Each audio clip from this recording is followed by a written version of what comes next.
നമസ്കാരം. മലയാളികളുടെ ജനപ്രിയ നായകനാണ് ദിലീപ്.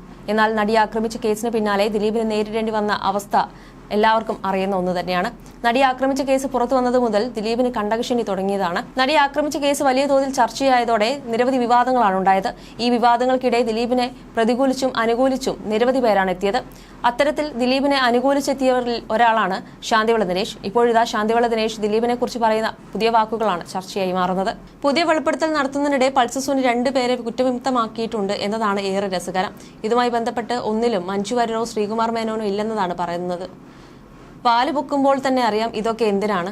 പൾസർ സുനിയുടെ പറച്ചിലിന് പിന്നാലെ ശ്രീകുമാർ മേനോനും രംഗത്ത് വന്നു എന്നും ശാന്തിവിള ദിനേശ് പറഞ്ഞു. ഷോർട്സ്: ഏത് കുഞ്ഞിനാണ് ഈ വീഡിയോയിലൂടെ നിങ്ങൾ പ്രേക്ഷകരെ പറ്റിക്കുകയാണെന്ന് അറിയാൻ പാടില്ലാത്തത്?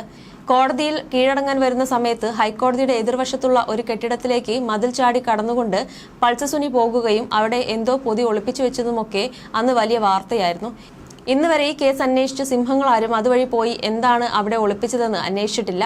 മാലിന്യം ഒഴുകുന്ന ഒരു തോട് കാണിച്ചു കൊടുത്തിട്ട് ഇവിടെയാണ് ഫോണും സിമ്മും എറിഞ്ഞതെന്ന് പറഞ്ഞതോടെ നാറുന്ന ആ വെള്ളത്തിൽ ഇറങ്ങി പോലീസുകാർ തപ്പിയെങ്കിലും ഒന്നും കിട്ടിയില്ല. അത് കഴിഞ്ഞാണ് പറയുന്നത് ഗോശ്രീ പാലത്തിൽ നിന്നാണ് താഴേക്ക് എറിയുന്നതെന്ന് പറയുന്നത്. ആട് കിടന്നെടുത്ത് പൂട പോലും ഇല്ലെന്ന് പറയുന്നത് പോലെയായിരുന്നു സത്യം.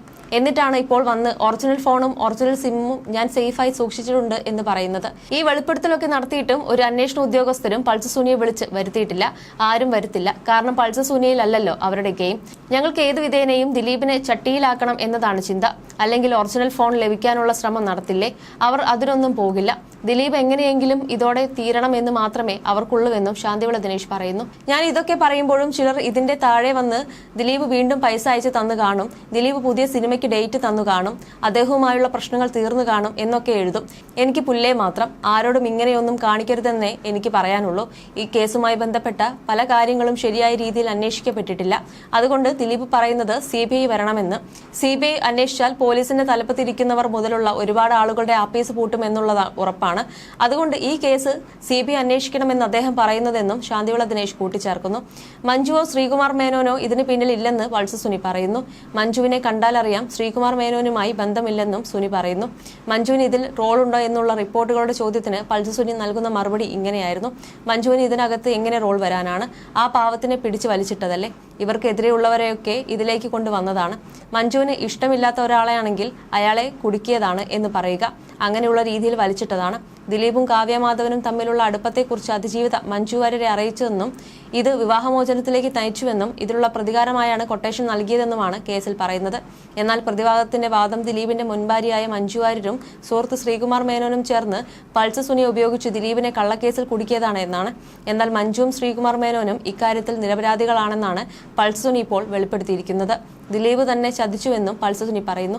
ഈ നിമിഷം വരെ ദിലീപിനെതിരെ കാര്യങ്ങളൊന്നും പറഞ്ഞിട്ടില്ല. ഇനിയും ചില കാര്യങ്ങൾ തുറന്നു പറഞ്ഞാൽ വേറെ ചിലർക്ക് കൂടി ഉത്തരം പറയേണ്ടി വരുമെന്നുമാണ് പൾസർ സുനി പറയുന്നത്. അതേസമയം നടി ആക്രമിക്കപ്പെട്ട കേസിലെ അന്വേഷണം വഴിതെറ്റുന്നത് മഞ്ജുവാരുടെ ഒരു പ്രസ്താവനയ്ക്ക് പിന്നാലെയാണെന്ന് സംവിധായകൻ ശാന്തിവിള ദിനേശ് അടുത്തിടെ പറഞ്ഞിരുന്നു. ആക്രമിക്കപ്പെട്ട നടി പിന്തുണയുമായി സിനിമാ ലോകം കൊച്ചിയിൽ നിന്ന് ഒന്നിച്ചുകൂടിയിരുന്നു. സിനിമാക്കാർ ഒന്നടങ്കം അതിജീവിതയ്ക്ക് പിന്തുണ പ്രഖ്യാപിച്ചു. അപ്പോഴാണ് ഈ ആക്രമണത്തിന് പിന്നിൽ ഒരു ഗൂഢാലോചനയുണ്ട്, കൊട്ടേഷൻ കൊടുത്തതാണ് എന്ന് ഒരാൾ പറയുന്നത്. അത് അന്വേഷിക്കണമെന്ന മഞ്ജുവാരുടെ ഇടിവെട്ട് ഡയലോഗ് വരുന്നത്. കേസ് വഴിതിരിയുന്നത് അവിടെയാണ്. ഈ ഉജ്ജ്വല നിരീക്ഷണം എങ്ങനെ മഞ്ജു വാര്യർക്ക് കിട്ടിയെന്ന് എല്ലാവരും ആലോചിച്ചു. വേറെ ആരുമല്ലല്ലോ, മഞ്ജു വാര്യർ അല്ലേ പറയുന്നത്, സാക്ഷാൽ ദിലീപിന്റെ 1ാം ഭാര്യ. അതോടെ അതുവരെ എല്ലാവരും ചിന്തിച്ച കാര്യം താഴെ പോയി. പകരം ഈ ഗൂഢാലോചന നടത്തിയത് ആര് എന്നതിന് പിറകെയായി എല്ലാവരും. സ്വാഭാവികമായും ചത്തത് കീച്ചങ്ങനെങ്കിൽ കൊന്നത് ഭീമൻ തന്നെ എന്ന നിലയിലായി കാര്യങ്ങൾ. പിറ്റേന്ന് മുതൽ അത് വലിയ വാർത്തയാകാനും തുടങ്ങി. നടിയെ ആക്രമിച്ച് 7 എണ്ണത്തിനെയും പിടിച്ച് അകത്തിട്ടെന്ന് പറഞ്ഞ് മുഖ്യമന്ത്രി പ്രതിപക്ഷത്തിന്റെ വായ അടപ്പിച്ച് നിൽക്കുമ്പോഴാണ് നമ്മുടെ നായികയുടെ എൻട്രി. ഒടുവിൽ ഈ നടിക്കെതിരെ കൊട്ടേഷൻ കൊടുത്തിട്ടുണ്ടെങ്കിൽ, അല്ലെങ്കിൽ മലയാള സിനിമയിൽ ആരെങ്കിലും കൊട്ടേഷൻ കൊടുത്തിട്ടുണ്ടെങ്കിൽ അത് ദിലീപായിരിക്കുമെന്ന് എല്ലാവരും ഉറപ്പിച്ചു. നടിക്ക് എല്ലാവിധ പിന്തുണയും പ്രഖ്യാപിച്ച് ദിലീപ് പ്രതിപട്ടികയിലുമായി. ഞാൻ ദിലീപിന്റെ പേര് പറഞ്ഞിട്ടില്ലെന്ന് അതിജീവിത ആ സമയങ്ങളിൽ വളരെ മാന്യതയോടെ പറഞ്ഞിരുന്നു. അതിജീവിത അങ്ങനെ പറഞ്ഞപ്പോഴും മഞ്ജു വാര്യർ തിരുത്താനൊന്നും പോയില്ല. ഈ സമയത്താണ് WCC ജന്മം കൊള്ളുന്നതും മുഖ്യമന്ത്രിയെ നേരിൽ കാണുന്നതും. അതിന്റെയും നേതാവ് ദിലീപിന്റെ മുൻഭാര്യയായിരുന്നു. പത്രങ്ങളിലും ചാനലുകളിലും ഈ സംഘടന അവർ അർഹിക്കുന്നതിന്റെ 100 ഇരട്ടി പ്രാധാന്യം നേടി. പ്രതാപിയായ കാലത്ത് സഹായിക്കാതിരുന്ന ദിലീപിനെ ഒതുക്കാൻ കിട്ടിയ അവസരം ചില മാപ്രകൾ നന്നായി ഉപയോഗിച്ചുവെന്നതാണ് അക്കാലത്ത് കണ്ട വിരോധാഭാസം. കലാഭവൻ മണിയുടെ മരണമടക്കം പലതും ദിലീപിന്റെ തലയിൽ വെച്ചുകൊടുക്കുന്ന സംഭവങ്ങൾ വരെയുണ്ടായിരുന്നു. ദിലീപിന്റെ വസ്തുവകളുടെ മതിൽ ഇടിക്കലായിരുന്നു ഡിവൈഎഫ്ഐയുടെ അക്കാലത്തെ ജോലി. ദേ പൂട്ടിക്കാൻ മറ്റൊരു കൂട്ടരും. ചാലക്കുടിയുടെ ഡി സിനിമാസ് സർക്കാർ പുറമ്പോക്ക് കയ്യേറിയാണ് നിർമ്മിച്ചതെന്ന് പറഞ്ഞു ഒരു കൂട്ടരും. ദിലീപിന്റെ ദാമ്പത്യ ജീവിതം പരാജയപ്പെട്ടതിനെക്കുറിച്ച് മുൻപത്തെ ഒരു കൊടികുത്തിയ സിനിമാ മാധ്യമ പ്രവർത്തകനടക്കം രംഗത്ത് വന്നിരുന്നു. ഒരു ആൾ വീണപ്പോൾ അല്ലെങ്കിൽ ഒരു വ്യക്തിക്കെതിരെ സംശയദൃഷ്ടി വന്നപ്പോൾ എന്തെല്ലാം വിരോധമാണ് തീർത്തത്. ഇതിന് ഇടയിലാണ് കേസ് ഒരു സ്ത്രീ ഓഫീസർ അന്വേഷിക്കണമെന്ന് അതിജീവിത ആവശ്യപ്പെടുന്നത്. മുഖ്യമന്ത്രി അത് ഉടൻ അംഗീകരിക്കുകയും ഒരു കക്ഷിയെ നിയമിക്കുകയും ചെയ്തു. എല്ലാവർക്കും സന്തോഷം. അതിന്റെ ഫലം ഉടൻ കാണാനായി. ദിലീപ് കൊടുത്ത പരാതിയിൽ ചില സംശയങ്ങൾ ദൂരീകരിക്കാനുണ്ടെന്ന് പറഞ്ഞ് വിളിച്ചുവരുത്തി പിടിച്ചകത്തിട്ടുവെന്നുമാണ് ശാന്തിവിള ദിനേശ് പറഞ്ഞിരുന്നത്.